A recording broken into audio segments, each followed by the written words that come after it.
If you were lucky enough to travel in first or second class, taking a cruise aboard the Titanic was a luxury of the highest order. First class was treated to fine dining, luxurious baths, and amazing recreational facilities. Before an iceberg brought it to a tragic end, the Titanic represented the pinnacle of a luxurious ocean cruise, even if hygienic practices and resources were determined by class. Today, we're exploring hygiene on the world's most famous ocean liner, the RMS Titanic. Let's clean things up before this ship goes down.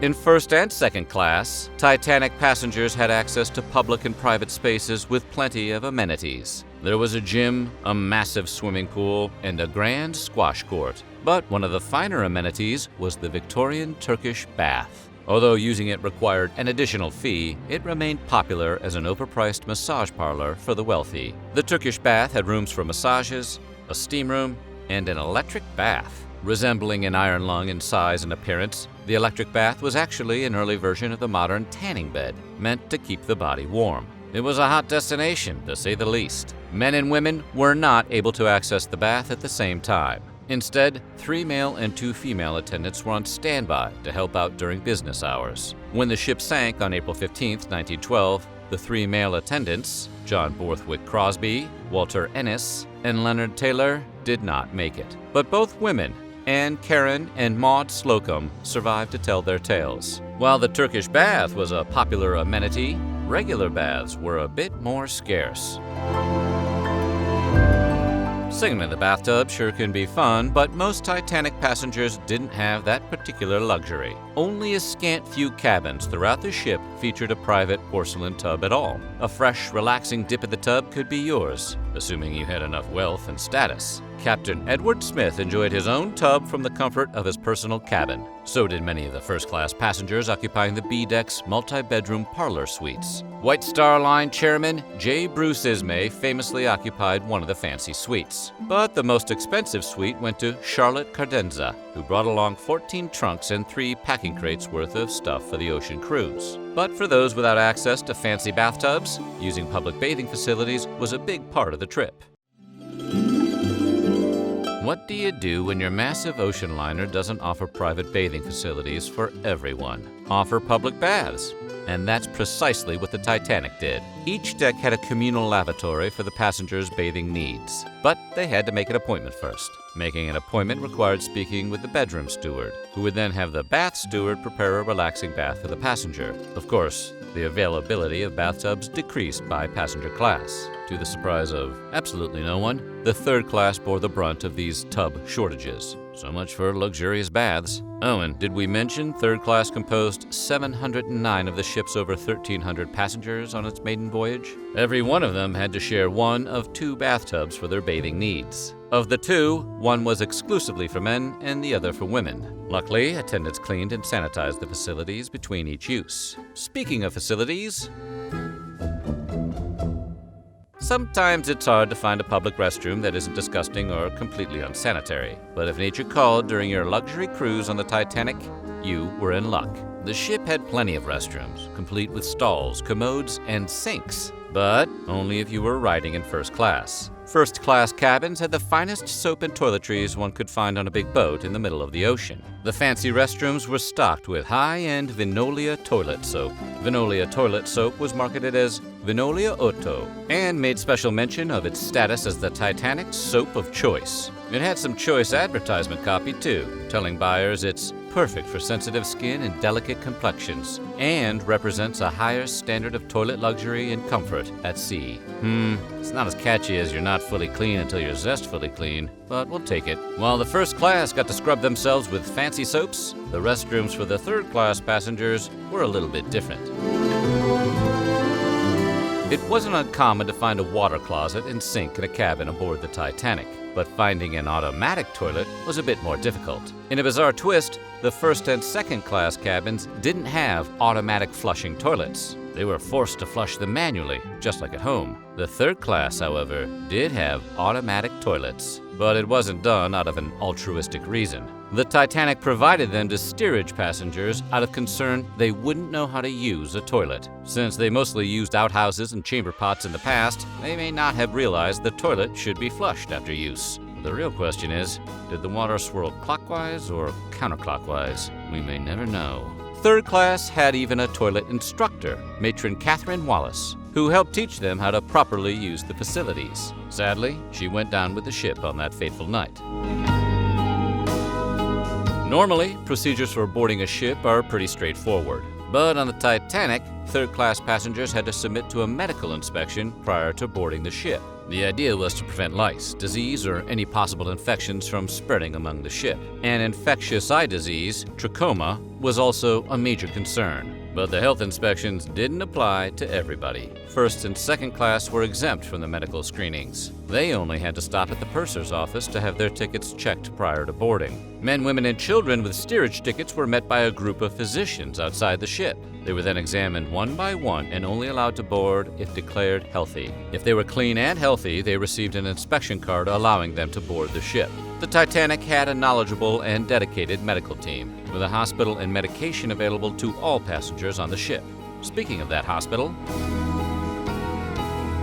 British regulations at the time required the Titanic to hold a certain quantity of medical supplies before leaving port. But what did the ship's medicine cabinet look like exactly? There was bicarbonate of soda for indigestion and heartburn. Castor oil and Epsom salts were used to relieve constipation. And of course, they had plenty of the heart medication, digitalis, and aspirin. But the ship also carried laudanum to be used as a sleeping aid, chloroform for easing flatulence, and everyone's favorite hemorrhoid treatment, sulfur. Over on D-deck, the hospital was far removed from the passenger cabins. Even so, it was accessible to the passengers and the crew. It was state-of-the-art for the time. 4 wards contained 3 beds apiece, and a qualified medical staff was always on hand. The hospital also had an infectious disease area, complete with a ventilation system for preventing germs from having a cruise of their own. It was truly ahead of its time, but first-class passengers still insisted on bringing their own help.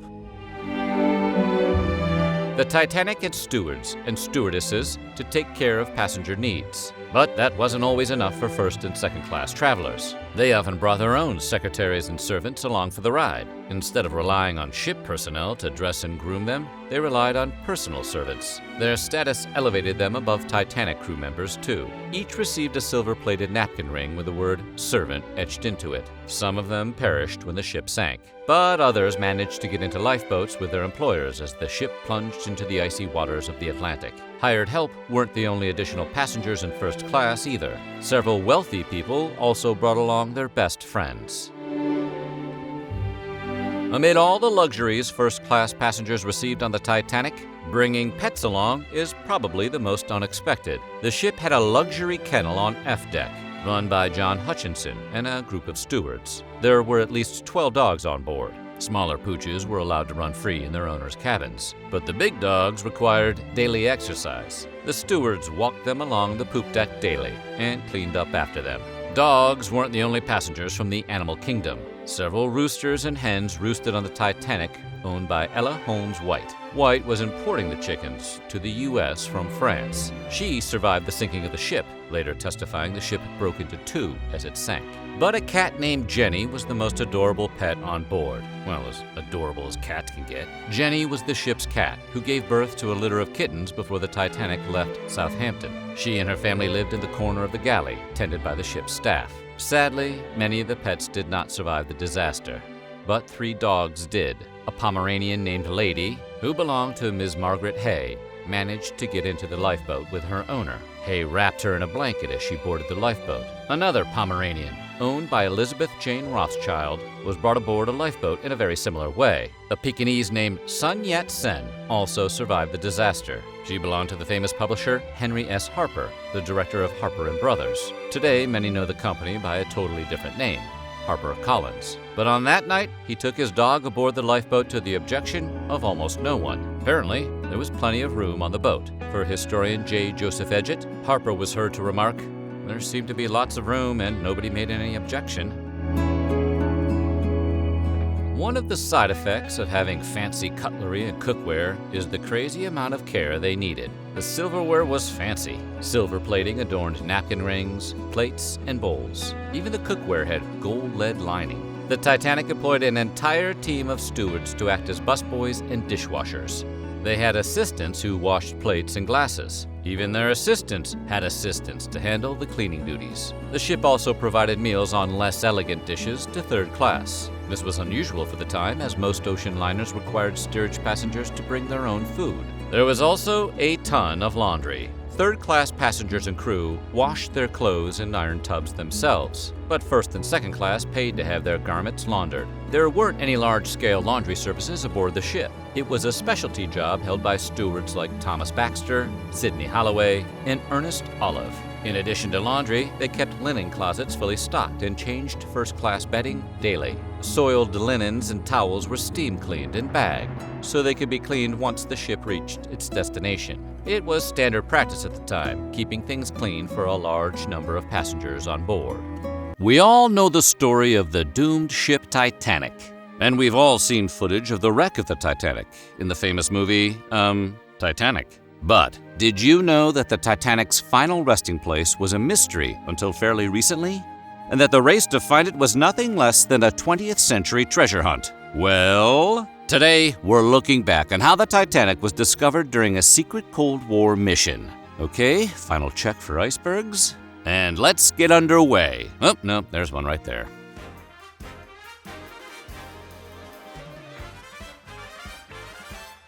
The RMS Titanic was the largest ocean liner in operation when it slipped beneath the waves in the early morning hours of April 15, 1912, after colliding with a North Atlantic iceberg.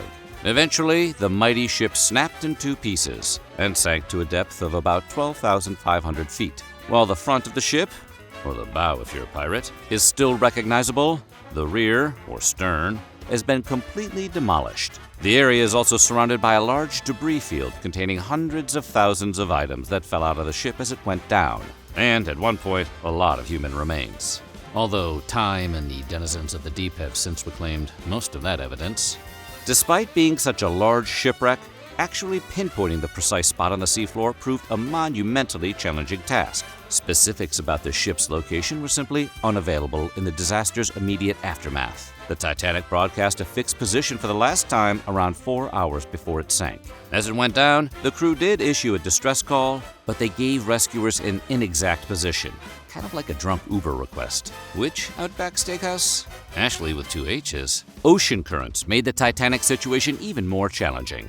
Lighter pieces of the shipwreck could be carried away and distributed across a vast area. This made false alarms a real possibility and significantly expanded the potential search area. Plus, early 20th century diving technology wasn't up to the task of reaching this part of the seafloor, where pressures climbed to 6,000 pounds per square inch. Well, that may be nothing but a few reps for Aquaman, king of Atlantis. It tends to squish human beings. So even though a strong interest in locating and salvaging the vessel was expressed by the families of the Titanic's wealthiest victims, including the Guggenheims, the Astors, and the Wideners, the project was deemed too impractical. Because it was. One alternate proposal even involved dropping dynamite into the ocean, in the hopes that explosions would dislodge dead bodies and send them to the surface. Which does kind of sound like an idea pitched by a child billionaire. Not coincidentally, it was never actually attempted. In the 1960s, an English garment worker, appropriately named Douglas Woolley, proposed taking a deep-sea submersible to find the Titanic, and then attaching inflatable nylon balloons to the hull to pull it up to the surface. Woolley dreamed of bringing the Titanic to Liverpool, England, and creating a floating museum, even establishing the Titanic Salvage Company to manage the project. Ultimately, Woolley was forced to abandon the idea, as he couldn't figure out how he would get the nylon balloons inflated on the seafloor with so much pressure bearing down on them. By some estimates, it would take 10 years to generate enough gas for the balloons to fully inflate. By our estimate, it sounded like a Nathan for You scheme from the start. By the 1970s, the Walt Disney Company and National Geographic also considered a potential expedition to locate the Titanic, using the aluminum submersible Illuminaut. But the costly plans were abandoned. In author Clive Cussler's 1976 novel, Raise the Titanic, future McConaughey character Dirk Pitt fixes the holes in the Titanic's hull underwater, then pumps the wreck full of compressed air and surfaces it like a submarine. Of course, we now know this wouldn't be possible because the Titanic broke into multiple pieces. But you can't blame Cussler for that. He named his hero Dirk Pitt. It was in this era that oceanographer Robert Ballard first became interested in the Titanic. Throughout the 70s, Ballard gained some notoriety for his work as a marine geologist, mapping the Gulf of Maine and exploring the mid-Atlantic ridge in his submersible Elvin. Simon and Theodore were tragically lost at sea. In 1977, Ballard and Elvin spotted deep-sea hydrothermal vents east of the Galapagos Islands, for the first time on record, along with surrounding biological communities formed by chemosynthesis. At that moment, a bioluminescent light bulb went off over Ballard's head, and he realized he could use the same techniques to locate the Titanic.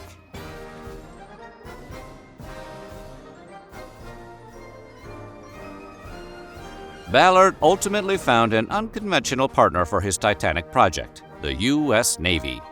The military wasn't particularly interested in the Titanic itself, but envisioned another possible use for Ballard's technology: recovering lost submarines. Two nuclear-powered subs, the USS Scorpion and the USS Thresher, went down in the North Atlantic in the 1960s. Both crafts had state-of-the-art technology and weapons systems on board. But by the 1980s, the military was mostly concerned about radioactive material and its possible environmental impact. They also hoped to learn what had caused the two submarines to sink, and whether or not it was the work of the Ruskies. Still, they did not want to publicize the search for two lost nuclear subs, what with the whole Cold War thing going on. And Ballard's proposed expedition to search for the wreckage of the Titanic, which he pitched to the Navy in 1982, proved an ideal cover story. The operation was kept top secret, and Ballard was even put on active duty as a naval officer for the duration of the mission. You gotta think he would have loved to brag about it to his friends. But sorry, Ballard, can't do that with the whole top secret thing. The work started in the summer of 1984, with Ballard and his team locating and photographing the wreck of the Thresher utilizing his robotic submersible, the Argo. The following year, he returned to the North Atlantic and located the Scorpion off the coast of the Azores, a Portuguese archipelago in the North Atlantic.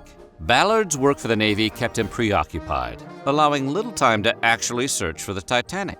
So he enlisted some help from French research vessel Le Suroît.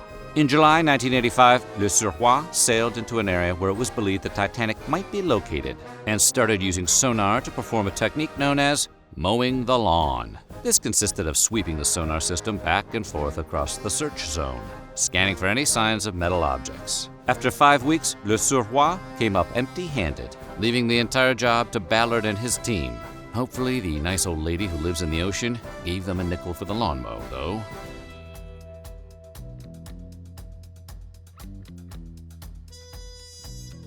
After completing his missions with the Thresher and Scorpion, Ballard just had 12 days left to look for the Titanic. Fortunately, while photographing the military submarines, Ballard noticed that the ocean current carried small pieces of wreckage as they fell to the sea floor, creating a visible chain of debris, kind of like a trail of breadcrumbs leading to the ship's final resting place. While Titanic's search and salvage operations had always focused on finding the largest and most distinctive chunks of the ship, like the hull, Ballard used the robotic Argo to seek out these long debris trails instead. Rather than inefficiently mowing the lawn from the surface, he was able to drag the Argo across the seafloor and watch a live video feed from its onboard cameras on his research vessel, the Norm. And sure enough, just with one funded day remaining on the expedition, the team spotted a boiler that had once been installed on the Titanic. The wreck was located around 2 a.m. on September 1st, 1985, just in time to catch Back to the Future in theaters. Ballard's team was the first to discover that the Titanic had broken into two pieces while sinking. Well, after that guy who bounced off the propeller on the way down. They found the stern laying around 400 meters away from the bow, more than 12,000 feet below the surface of the water. Their time on the Nor, however, had drawn to a close, and other teams were waiting for the vessel to do research of their own. So Ballard's crew had little time to actually search around the wreckage and make further discoveries. They did manage to take some still photographs of the Titanic's hull and mast, including the crow's nest from which the iceberg was first spotted.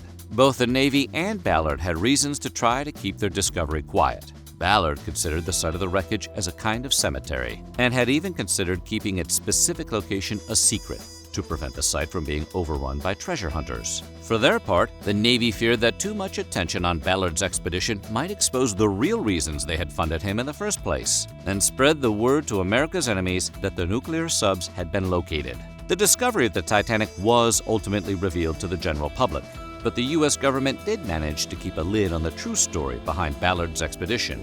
A September 8, 1985 New York Times article claimed that the real goal had been a test of the Argo system, and that the search for the Titanic was purely incidental. The Times actually suggested that the Navy hoped to use the technology one day in the future to potentially locate lost submarines, with no acknowledgement that it had already done so successfully. Twice. Bada boom, bada bing. Members of both Ballard's team and the U.S. Navy continued to deny the true story behind the expedition for many years, always suggesting that it was purely designed to test the Argo system for future use, a cover story that held up for over a decade.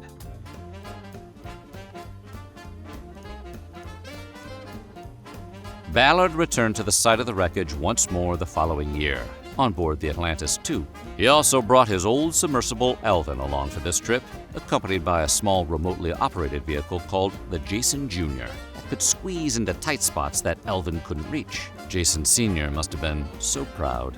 This trip produced a far more detailed photographic record of the Titanic, which Ballard published in the 1988 book Discovery of the Titanic, exploring the greatest of all lost ships. In keeping with his overall personal philosophy, Ballard never personally removed any artifacts from the area. So take that, old lady Rose. Wait, I guess she did throw it back in the end. As for other efforts to raise the Titanic, the company RMS Titanic Inc. has brought a number of notable artifacts up to the surface, including luggage, dinnerware, documents preserved in steamer trunks, and even a chunk of the hull. For a stew, maybe. Lawsuits and other bureaucratic snags have prevented the group from selling any of its findings, but many have been put on public display at a gallery at the Luxor Hotel in Las Vegas. From one palace of excess wealth to another. Rest in peace, Titanic. What did people eat on the Titanic? You know, before all that stuff went down. It all very literally depended on where you sat.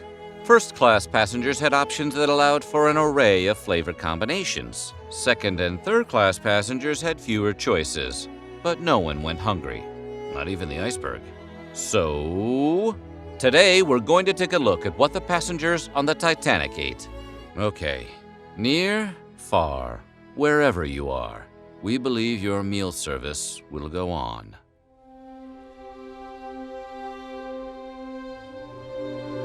There was a lot of ice cream on Titanic. 1,200 quarts to be exact. Wow, she really was the grandest ship ever built. But the type of ice cream varied by social class. After dinner, first-class passengers were served French ice cream for dessert, while second class was given American ice cream. French ice cream was considered better because it was made with egg, which made it richer and heavier, closer to custard. Elaborate desserts in first class, like French ice cream, were overseen by Adolph Mattman, listed among the crew as Iceman, not to be confused with a Top Gun character, at least as far as we know.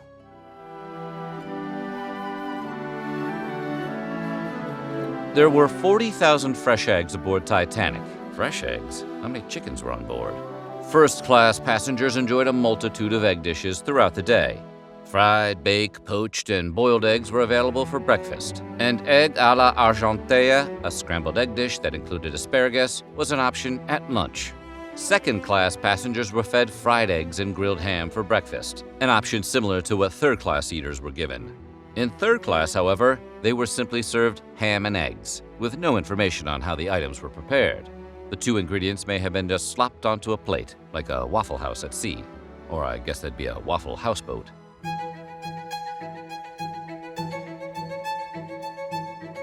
Fresh, salted, and dried fish constituted 15,000 pounds of the total foodstuffs on Titanic. Herring, salmon, brill, haddock, and anchovy were all served in first class. The hoitiest of hoity-toity passengers could dine on smoked salmon alongside fresh herring, and fin and haddock for breakfast. That's showing the ocean who's boss. Lunch fish choices for first class included Norwegian anchovies, plain and smoked sardines, soused herrings, and salmon mayonnaise, served buffet style. Soused herrings, also known as hammered or unemployed herrings, were prepared by soaking the fish in wine or vinegar before cooking and were served cold. Meanwhile, salmon mayonnaise is pretty much what it sounds like. At the end of the day, first-class passengers ate salmon with cucumber and mousseline sauce, which is similar to hollandaise sauce, all as an early dinner course. Shrimp and oysters were also available in first class. In second class, fish including Yarmouth bloaters, a type of cold smoked herring, were served at breakfast and dinner. For dinner, second classers could sink their teeth into baked haddock in a sharp sauce made of brown sugar, onion, tomato paste, mustard, hot pepper, and Worcestershire. Third class passengers had one fish choice in a day, smoked herring at breakfast, and anyone who complained about it was presumably thrown overboard.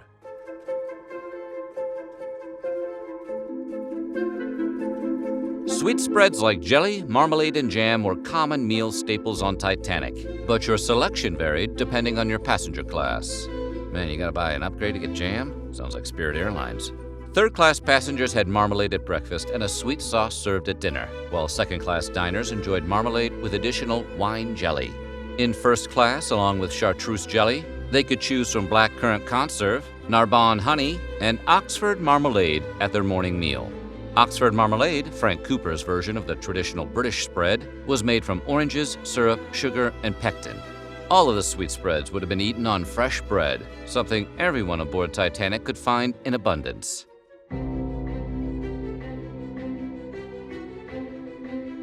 There were 10,000 pounds of cereal on board the Titanic. That is a lot of Captain Crunch. For breakfast and steerage, oatmeal was used to make porridge, and the evening gruel could have been made from any grain, such as rye, wheat, rice, or oats. Other cereals and grains included corn used in bread and buckwheat made into cakes. Quaker oats were available at the first-class breakfast on Titanic, alongside puffed rice, another item made by the Quaker Oats Company.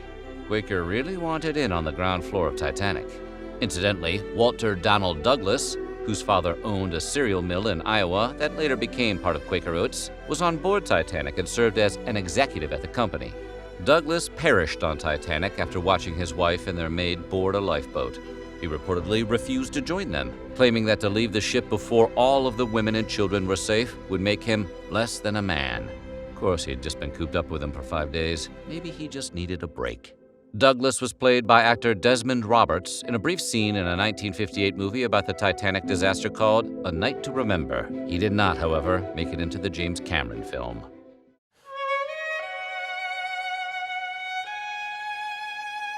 With 1,000 pounds of grapes on Titanic, there were plenty to go around.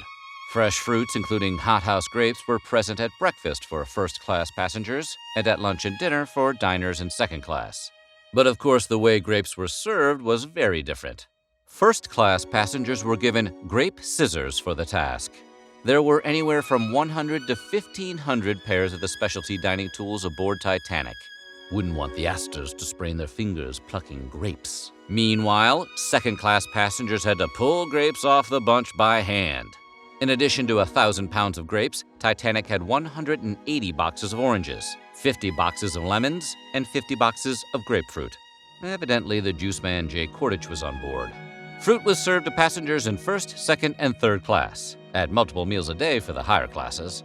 With 36,000 pounds of apples on board, first-class passengers were treated to baked apples in the morning, meringue apples at lunch, and applesauce at dinner with roast duckling. But if diners wanted something different, they could eat peaches in chartreuse jelly. For fruity dessert, Titanic featured peaches, sugar, chartreuse liqueur with gelatin alongside cinnamon, cloves, and lemon juice. It may have even been served on French ice cream. Second class had fruit options at all 3 meals, although they were much less elaborate. Third class was given fruit at dinner, but it's unclear how it was presented. Who knows, the crew may have just chucked apples at them. Speaking of sweet treats, Titanic had a decent selection of pudding for her passengers.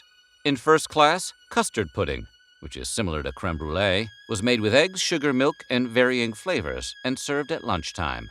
Meanwhile, Waldorf pudding, which traditionally included fruits and nuts mixed into a vanilla pudding, was a dessert choice at dinner. Second class got tapioca pudding for lunch and plum pudding for dinner, while steerage had to settle for just the plum pudding. But in fairness, you never really settle for pudding. Pudding is always welcome.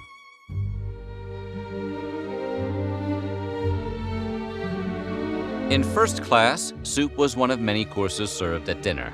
In third class, however, soup or stew could serve as the primary dish.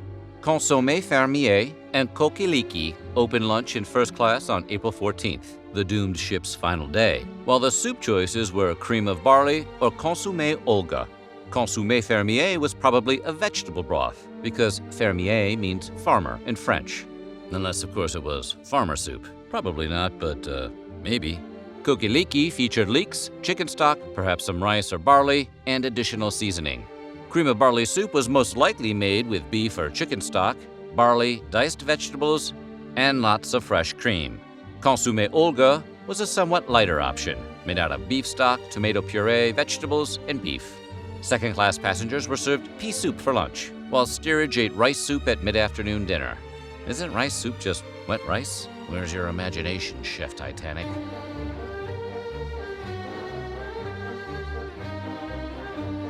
You can't have a decadent meal without plenty of starch, and Titanic had a boatload of it. Listen, you knew there was going to be a boat pun eventually. Don't get mad. Titanic had 40 tons of potatoes on board. At breakfast, first class could choose to eat mashed, sautéed, or jacket potatoes, comparable to the choices of mashed and fried potatoes in second class. Second class could also eat American dry hash au gratin, a smothered and covered mixture of corned beef, potatoes, butter, and cheese. Third class had one potato option for breakfast, jacket potatoes, also known as baked potatoes. What kind of jacket? We don't know. Probably members only. Dinner and steerage could also include boiled potatoes with meat and various vegetables.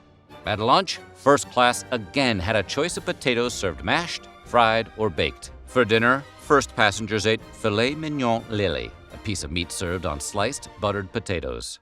Another potato option included chateau potatoes, oval-shaped potatoes often served with béarnaise sauce. Even more spud choices, including parmentier and boiled new potatoes, were served diced and whole. You were never far from a potato on Titanic. That was their slogan, probably. Meanwhile, the wide selection of bread on Titanic was a testament to the diversity of the ship's culinary influences and her passengers. While Titanic departed with 1,000 loaves, the kitchen crew still baked fresh bread each day, providing bread at every meal for all classes.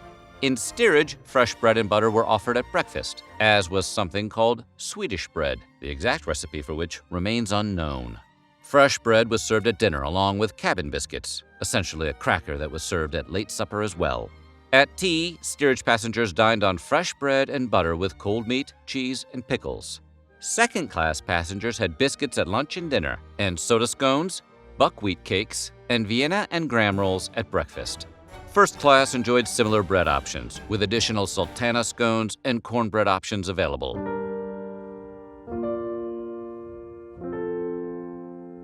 One item served in steerage that didn't appear anywhere else on the ship was tripe, the lining of an animal's stomach. While the dish is typically boiled, on Titanic it was fried and served with onions to give you a breath that rustic hot dog factory scent. Meanwhile, up in first class, lamb and mutton were both served at breakfast. Diners in first class could also have mutton chops, grilled to order at breakfast and lunch. A dinner of lamb with mint sauce was served to first and second class passengers on April 14th, hours before the ship plowed into the iceberg. Third class passengers were not given lamb or mutton at any time of day. You can't serve lamb in steerage. What would the Queen think? Altogether, there were 75,000 pounds of fresh meat on Titanic. That meant plenty of cuts of beef. In first class, passengers had several choices each meal, including filet mignon and sirloin of beef. For lunch, first-class passengers could enjoy roast beef or spiced beef, with cold meats and sirloin steaks to order offered at dinner. In second class, roast beef was served with ox tongue and sausage at lunch. Nothing like meat with a side of meat, except maybe some extra meat on the side. But in steerage, the solitary beef option was roast beef and brown gravy. Meat, potatoes, soup, vegetables, and a nice plum pudding would have been more than sufficient, if not extravagant. Other meats in first class included kidneys, bacon, and ham, which was served no fewer than 4 ways. 7,500 pounds of ham and bacon and 25,000 pounds of poultry were served on the ship, including corned beef, chicken, and turkey as popular meal choices in second class. Titanic also carried kosher meat for its diners. Maybe they should have dumped some of that meat and brought more lifeboats, although certain cuts of beef would have made a pretty sweet raft. The RMS Titanic is arguably the most famous ship to ever set sail, though obviously not for the best reason. So in 2012, when Australian billionaire Clive Palmer said he was going to build a Titanic II, a lot of people thought he was out of his mind. What happened to this bold but unnecessary sequel? Well, today we're diving into some strange facts about the Titanic II. Okay? All aboard, if you dare.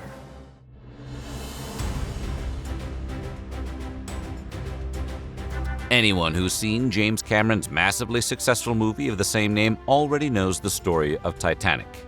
Although the movie had more involvement from Billy Zane than the real-life event. Probably. But just in case you lost the second VHS in the box set, here's a quick recap. The RMS Titanic was a cruise liner operated by the White Star Line, advertised as being absolutely, positively 110% unsinkable. So, when it sank in the North Atlantic on April 15, 1912, after hitting an iceberg, everyone was pretty surprised. At the very least, that was false advertising. More than 68% of the passengers died, making it one of the deadliest sinkings of its era. After that, the name Titanic would become a synonym for pretty much anything doomed by its own hubris, until Cameron released his movie, making the name synonymous with box office gold. And Billy Zane. But why would anyone want to recreate the tragic ship? And more importantly, who would dare take a voyage? Sailors aren't known for being above superstition, so naming their ship Titanic II would be considered unlucky at best.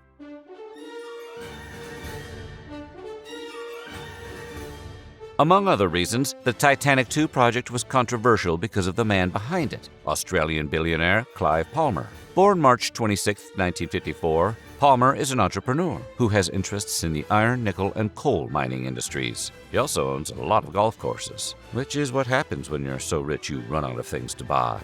Palmer's also a politician, having served one term as a member of Australian Parliament in 2013. He even once named a political party after himself, the Palmer United Party, and campaigned to make Australia great. The Australian Financial Review estimates his net worth to be just under $24 billion. So in 2012, when he announced he was planning to build a replica of the Titanic, people took him seriously. After all, he could afford to do it.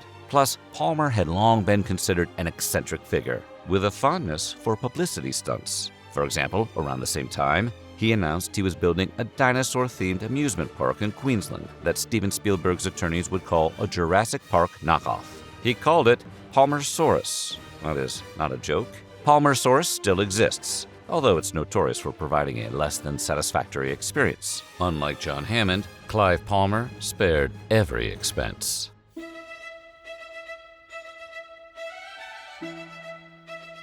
The maiden voyage of the original Titanic was an unprecedented tragedy for a multitude of reasons. Design flaws, inadequate safety protocols, human error, and too many employees trying to sneak a peek at Kate Winslet being drawn like one of Leo's French girls. But at the end of the day, the most substantial factor in the disaster was, well, the massive iceberg that pierced the vessel's hull. Of course, that was a long time ago. Thanks to many factors, including technological innovations and plain old climate change, ice is much less of a threat now. But just to reassure passengers history wouldn't repeat itself, the designers of the Titanic II made some anti-iceberg updates. The new ship was to have a welded hull instead of a riveted one, which would make it more durable, and it would be slightly wider than its doomed predecessor, making it more stable. Additionally, the ship was to have modern navigation equipment, making another encounter with a foreign object like an iceberg extremely unlikely, unless they're aiming for it. Apart from the iceberg, the biggest culprit in the loss of life during Titanic's sinking was the lack of enough lifeboats for everyone on board, an oversight that became one of the more infamous examples of the ship's hubris. But according to the people behind the Titanic II, even though it was billed as a replica of the original, the safety measures would be very different. Among other things, they would have included a lot more lifeboats. It's the little things. Finally, as a tribute to the original White Star Line, Palmer decided to name the company operating the prospective Titanic II the Blue Star Line. Whether it's a great idea to name your company after the same one that lured 1,500 people to a watery grave is certainly an interesting question, but not for the creator of Palmersaurus.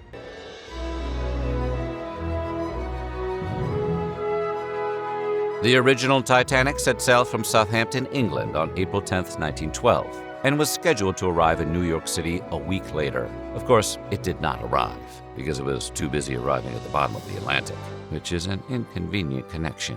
When he first announced the Titanic II project, Clive Palmer stated his intention to make the maiden voyage the same Southampton to New York route the original ship traveled, except for the little part where it sank.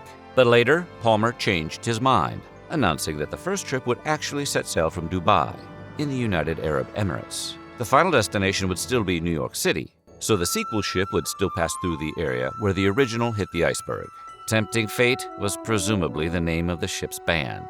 After its maiden voyage, the Titanic II was then to travel from New York City to Southampton, England. From there, it would start making regular trips between Southampton and New York, as the original Titanic was intended to do. Palmer advertised that the Southampton, New York relay would be the Titanic II's regular route during the summer, but that it might go other places in other seasons. He envisioned the Titanic II as a worldwide vessel, traveling to ports everywhere as a floating tourist attraction. Presumably, he reserved the right to stand on the bow yelling, "I'm the king of the world," as it sailed into every port.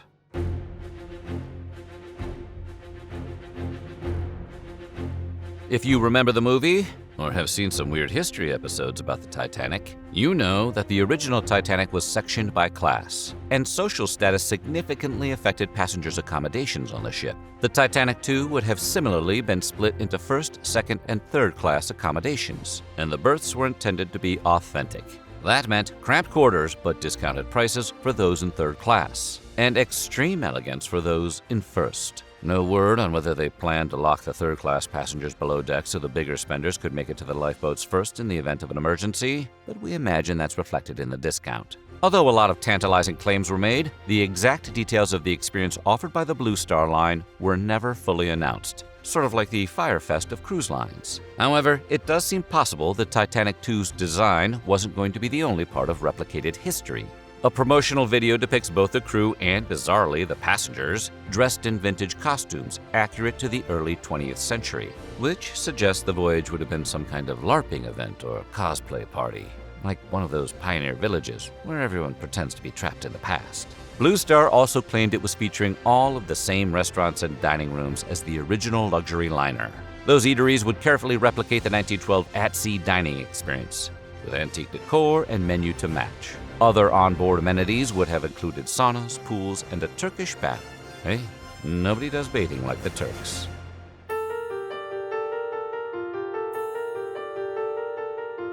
The Titanic II was originally scheduled to set sail in 2016, but don't worry, you didn't miss it. It just didn't happen. The ship's construction was delayed by a financial dispute that lasted from 2015 to 2018. Long story short, the conflict was about payments between Palmer's company and CITIC Group, a Chinese business tied to the shipyard where the Titanic II was to be built. The conflict ended when the West Australian Supreme Court ruled CITIC owed Palmer millions in back payments. Palmer then started the project back up in late 2018 and set a 2022 date for the maiden voyage. But don't worry, you didn't miss that one either. It also didn't happen. Clive Palmer first announced his intention to construct the Titanic II in 2012. That year marked the 100th anniversary of the Titanic's maiden voyage. At the time of Palmer's announcement, there was some debate whether or not his project honored the tragedy or crassly cashed in on it. But the whole debate seems moot now, and it's become increasingly apparent that the project has been quietly sunk. Signs that the Titanic II have been scuttled include the fact that no construction on the ship has taken place yet, and workers at the shipyard have gone on record saying they don't ever expect it to. Additionally, the Blue Star Line trademark was officially abandoned in 2015, and public records from one of Palmer's companies reveal that little to no money has been spent on the project since 2016. And while Blue Star did put out an announcement confirming that the project was still moving forward in 2018, its official website hasn't been updated since 2014. Guess it's true what they say. The sequel's never as good as the original.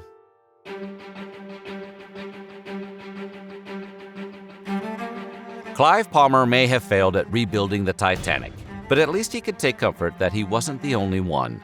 Around the same time, a completely different Titanic replica project was going on in China. Titanic Cinematic Universe, anyone? The rival government-funded project, being built in the Sichuan province, was never meant to sail on open seas. It was actually just intended to be a tourist attraction, rather than a functional ship.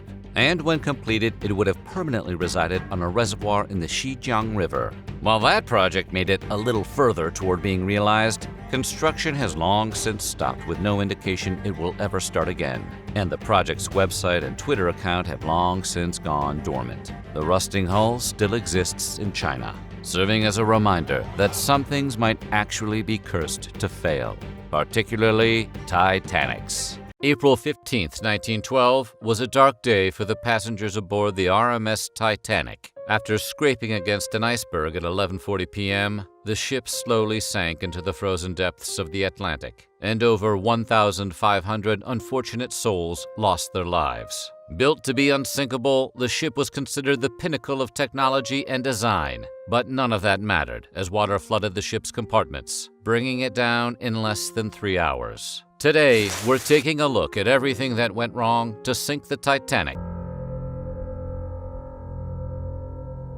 One of the perks of being a luxury ship meant being equipped with the latest technology. In 1912, that technology revolved around the radio telegraph. Made by Marconi Technology, the state-of-the-art equipment was overseen on Titanic by Marconi employees Jack Phillips and Harold Bride. However, that cutting-edge radio tech was mostly used by the ship's wealthiest passengers to send personal messages. That's like using the emergency broadcast system to text your butler. Bride and Phillips spent most of their time relaying these vital personal messages at the behest of the upper class. As the ship cruised on, their communications were occasionally interrupted by other ships warning them of possible icebergs along the Titanic's path.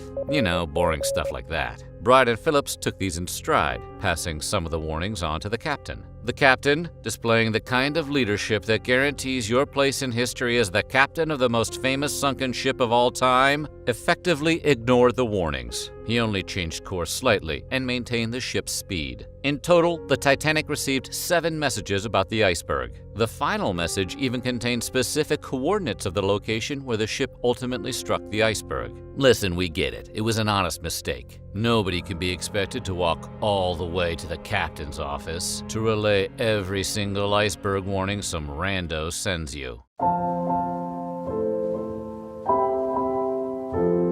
The ship began transmitting distress signals half an hour after striking the iceberg. The Marconi signal on the ship was so powerful that it reached many other ships and even some areas on land. But there was only one line, which limited the communication. Signals from all sources came through at once, resulting in a cacophonous storm, like a podcast with more than one host. Chaos erupted as the Titanic's radio operators continually tried to message nearby ships. To make matters worse, the crew didn't know their exact location and were likely providing incorrect coordinates to potential rescuers. Amateur radio operators on the land tried to respond as well, creating more interference and resulting in false reports. Imagine if 911 was a party line. And that's the gist of what happened. In the wake of the disaster, governments around the world began limiting the operating power and reserving certain frequencies for emergency purposes. This spawned the Radio Act of 1912, which required all seafaring vessels to maintain 24-hour radio watch and keep contact with coastal radio stations throughout their journey.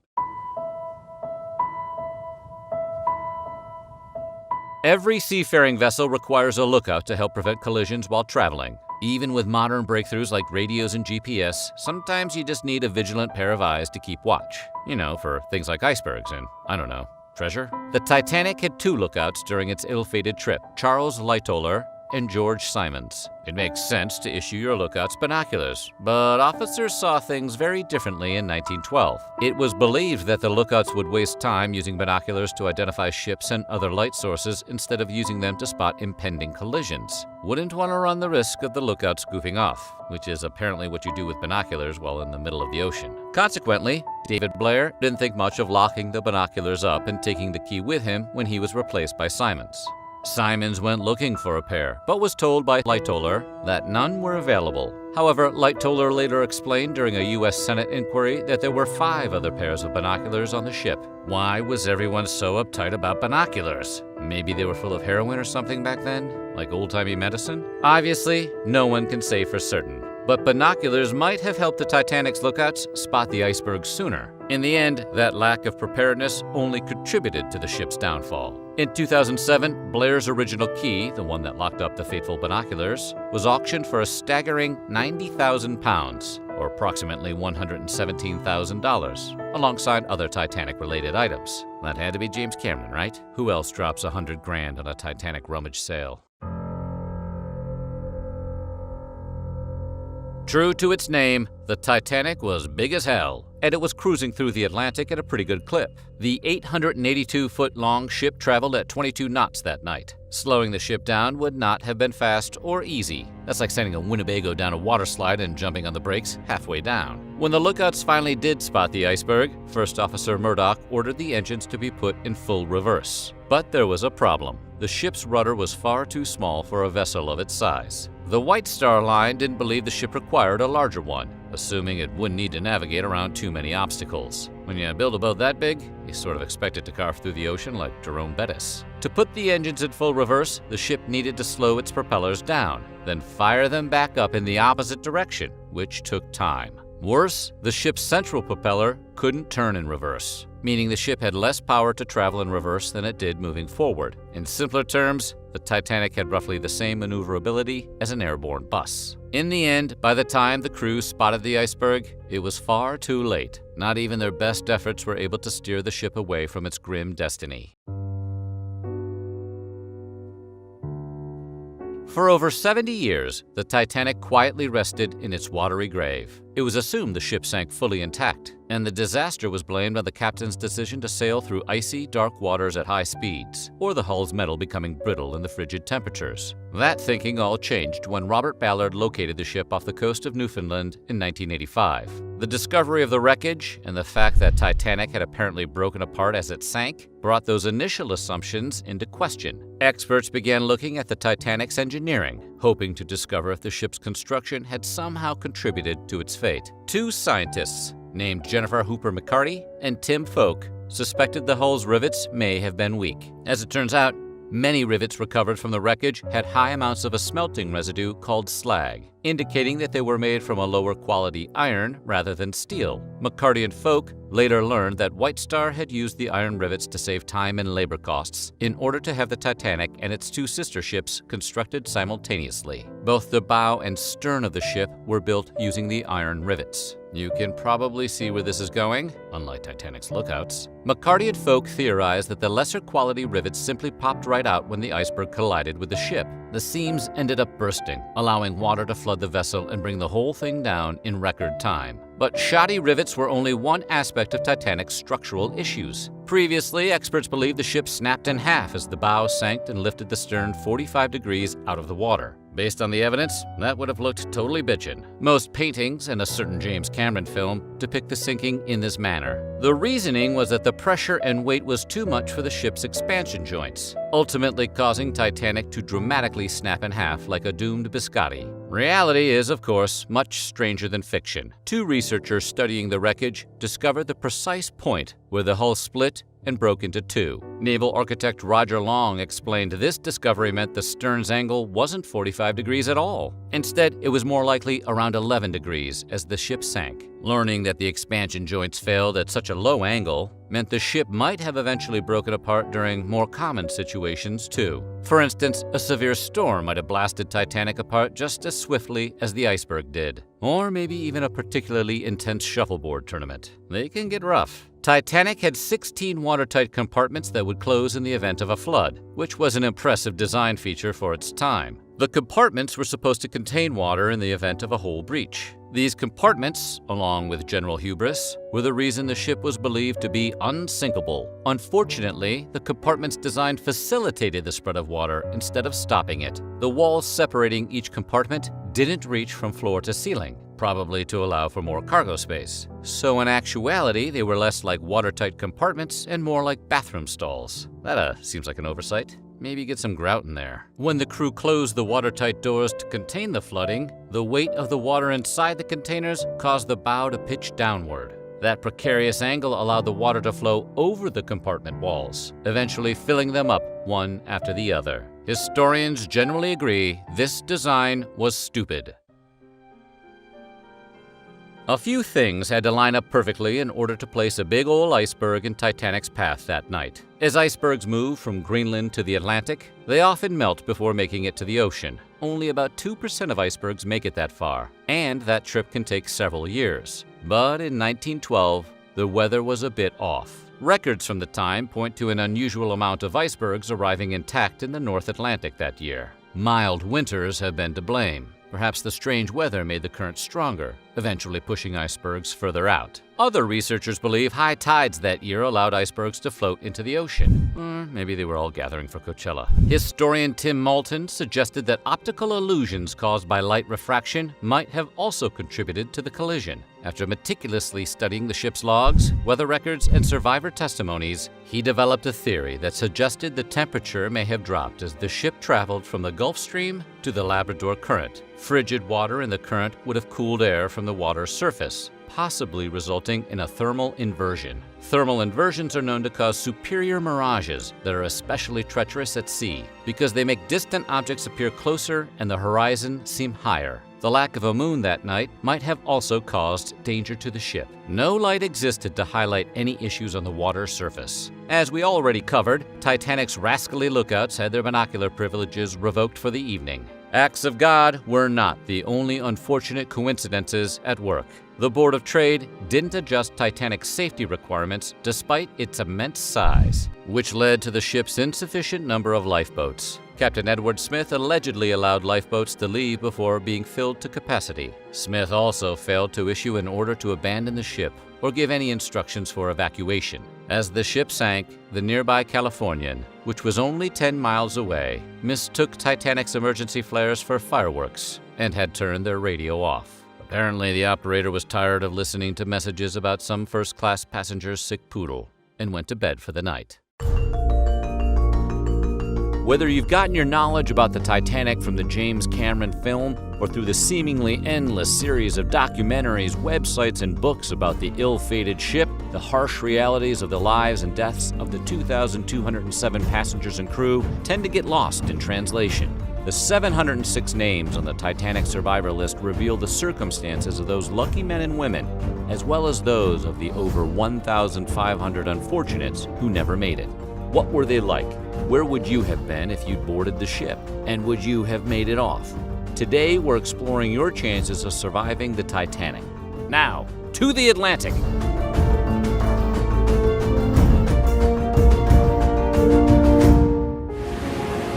To be a child traveling on the Titanic in first class would have been a real treat. Well, at least at the start of the journey. Passengers in the first class came from the upper echelons of society and enjoyed all of the luxuries the ship had to offer. Children aged 2 to 17 traveled not only with their families, but with their private attendants and even their dogs, unfortunately for the attendants and dogs. First-class accommodations varied, but first-class passengers could hit the gym, play squash, go to the ship's library, drink at one of the cafes, even sweat off a few pounds in the sauna. Children would have spent the trip doing the usual kid stuff, playing games, exploring, and of course, running up and down the grand first-class staircase. Your chances of surviving. 48% of children on the Titanic survived the voyage, but among the first-class children, their survivability rate was closer to 100%. There were 6 first-class children aboard, and all were saved, although one source indicates that there may have been one child from first class who didn't make it off the ship. Children in second class, from 10-month-old Alden Gates Caldwell to 13-year-old Violet Madeline Mellinger, were from middle-class families and spent their time aboard the Titanic in moderate surroundings. The children of teachers, clergymen, and other working professionals didn't have as much space to run around, but were able to eat 3-course meals in relative style. Second-class passengers were given accommodations that resembled first-class standards on other ships. Children in second class were representative of some of the diversity and social challenges facing the middle class, however. Mikel Navratil kidnapped his 2 children and smuggled them onto the Titanic, for example. Joseph LaRoche, the only black man aboard, his 2 children and his expectant wife boarded the Titanic after learning he would not be able to dine with his children if they took a different ship. Your chances of surviving. All of the children in second class on the Titanic, 24 in total, survived. The youngest boy was 7-month-old Viljo Unto Johannes Hamalainen, and the youngest girl was 10-month-old Barbara Joyce West. Both Viljo and Barbara's mother survived as well, but Barbara's father, Edwy Arthur West, perished on the voyage.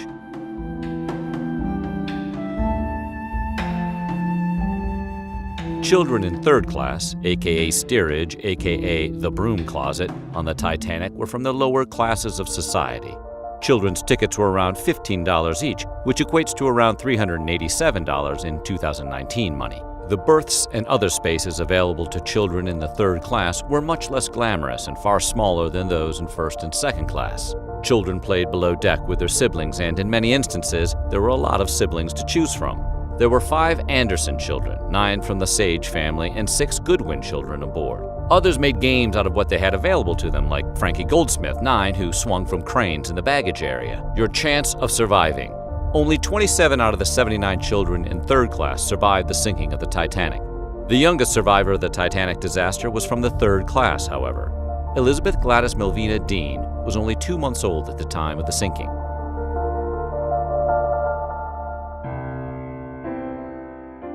All of the shiny perks of being a woman in first class aboard the Titanic would have been a bit overwhelming, especially given how rarely womanhood involved perks in those days.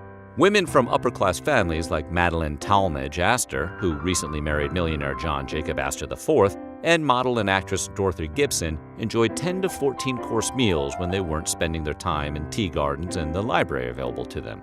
Most women traveling in first class had attendants with them, maids, cooks, nurses for the kids, which meant a fair number of lower-class women traveled with upper-class echelons. The fashion in first class distinguished elite women from the rest of those on the ship. Women donned hats and gloves during the day, and at night they wore the finest evening gowns of the time. Your chance of surviving. Women and children first was true for the most part on the Titanic. One of the only difficulties experienced by first-class women was the inability to get clear information on what was really going on. Goal 1 among crew members was to keep the first-class passengers as calm and comfortable as one is possible on a sinking ship, which naturally meant controlling the flow of information. After the ship struck the iceberg, John Jacob Astor went to see what was going on and, after receiving an update from the crew, assured his wife it was nothing serious. Madeline Astor did survive the sinking of the Titanic, as did her unborn child and 90% of the women in first class. In fact, only 4 of the 144 women in first class on the Titanic perished. The women in second class, many of whom were wives and daughters of the middle-class bankers, bureaucrats, and other professionals, enjoyed bedrooms and dining rooms decorated with mahogany, silk drapery, and ornate upholstery on the Titanic. These women included Mary Corey, who was traveling back to the United States from India, where her husband was working for the British. Sylvia Caldwell was returning to the United States to visit family after having spent time in Siam, now Thailand, with her husband. Several women in second class were traveling alone or with friends. Claire Annie Cameron and her friend Nellie Walcroft found themselves on the Titanic after their passage aboard another ship had been interrupted by a coal strike. Others were traveling under more clandestine circumstances. Kate Phillips and her married boss Henry Morley, for example, were having an affair. Phillips was traveling under an alias, and it's believed she and Morley conceived a child while on board. Your chances of surviving. Out of the 93 women in second class aboard the Titanic, 80 survived. The 86% survival rate indicates that women, again, were given first go at lifeboats. However, in total, only 42% of the passengers in second class survived. Many of the women in third class aboard the Titanic were immigrants headed to the United States in search of a better life. Often married and bringing along large families to meet up with husbands already in the United States, women in steerage spent their time in berths occupied by 2 to 6 people. Women like Margaret Mannion weren't married, but rather were on their way to reunite with siblings or other family members that already made their way to America. Stuck in cramped quarters while the rich folks swanned about in their libraries and gyms, third-class passengers bonded and struck up new friendships. Sarah Roth, for example, a seamstress traveling to meet her fiancé in New York, spent her time with Emily Badman, who was on her way to New York to reunite with her sister. Your chances of surviving. Women in steerage weren't able to survive with the same higher percentage rates of their first and second class counterparts. There were 165 women in third class, but only 76 survived. That's a 46% mortality rate, mostly due to the geography of poverty. Another chilling reason for the high death toll was that many of the gates that separated the third class part of the ship, intended to keep disease from spreading, remained locked after the Titanic struck the iceberg.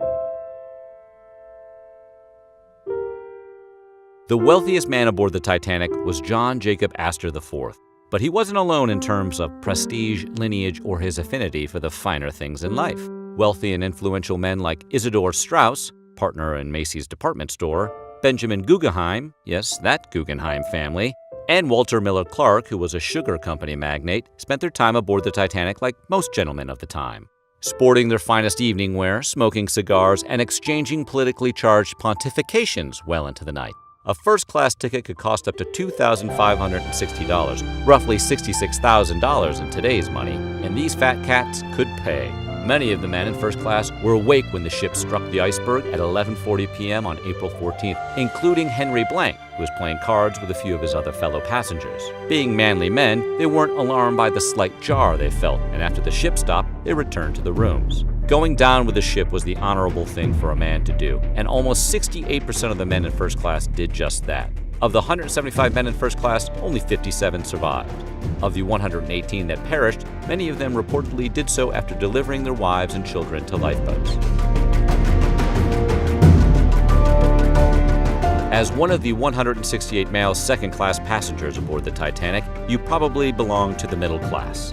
Second-class passengers included filmmaker William Harbeck, who was hired by the White Star Line to film the voyage, and the ship's musicians, who famously played inspiring music until they were swallowed by the icy waters. Your chances of surviving.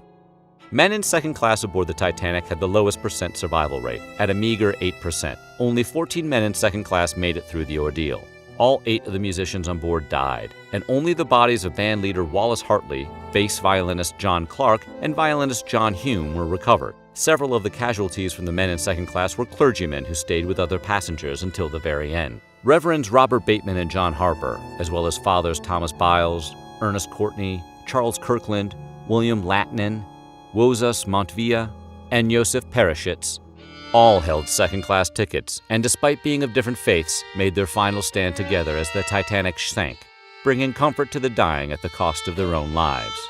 Continuing the prayers, he led us to where the boats were being lowered, said the Evening World of Father Thomas Biles. Helping the women and children in, he whispered to them words of comfort and encouragement.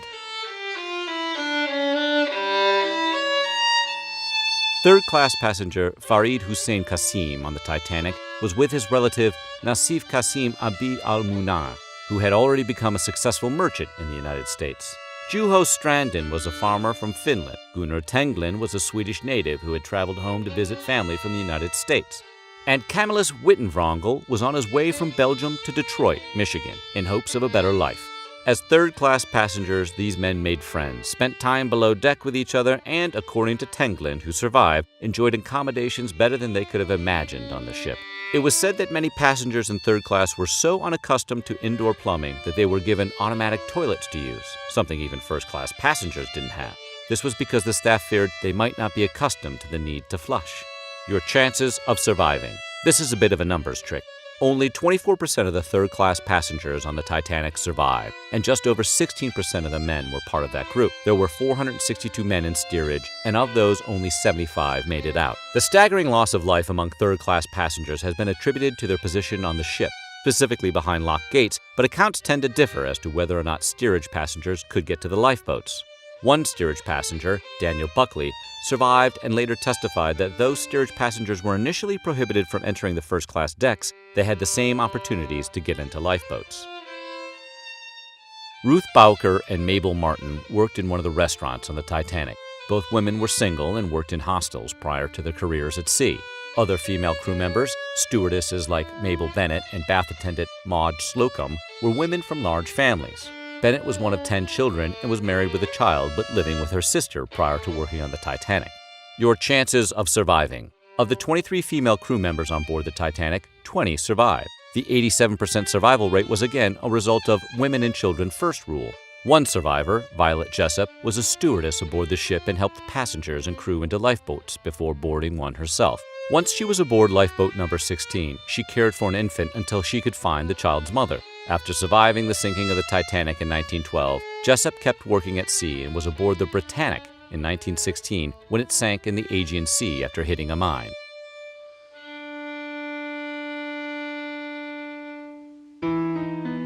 Male crew members aboard the Titanic worked as doctors, carpenters, stewards, engineers, electricians, and window cleaners. The Titanic's ship officer, Captain Edward J. Smith, had a long career at sea and was in bed at the time of the iceberg strike. Men like fireman George Beauchamp were working below deck and were on duty when the ship began to sink. Because it was late at night, Harold Bride was in bed, but his fellow communications officer, John Jack George Phillips, was on duty. Bride had only finished his training in wireless telegraphy the previous year, but Phillips had been working at sea since 1906. Your chances of surviving. Not great.